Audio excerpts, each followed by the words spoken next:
Igoti-inĩ rĩa Kitui nĩ kwĩrwo erĩ arĩa marĩkĩtie gũikio ngono makĩgiritanio na gĩkuũ kĩa Daisy Mbithe ũrĩa ũrarĩ mwarimũ wa cukuru wa mũthingi wa Ndũũni kaunti-inĩ ya Kitui ũrĩa woragirwo kĩambĩrĩria-inĩ gĩa kiumia gĩkĩ na kũmundio mwaki.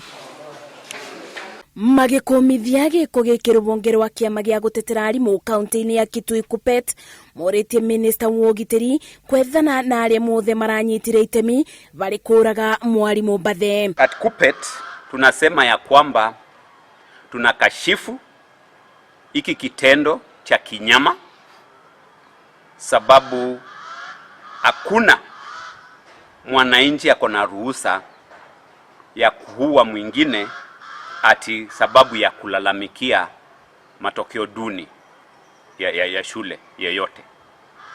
Tunajua ya kwamba walimu wetu Kitui mzima, Kenya mzima wanafanya kazi kwa uoga. Hii ni kwa sababu mwalimu wetu Daisy Mbithe aliuliwa kinyama kusipokuwa na makosa yoyote. Kũrũmĩrĩra ngero ĩno, komishoni ya kwandĩka arutani TSC nĩyeberetie arutani 6 arĩa yandĩkĩte cukuru-inĩ ũcio na kũruta mũkana wa atĩ gũtirĩ mũrutani ũgũtũmwo cukuru-inĩ ũcio nginyagia rĩrĩa ũgitĩri ũkagacĩrithio. Tunajua kuna sheria nchini. Kama mwalimu alikuwa na makosa, wangefuata sheria za nchi.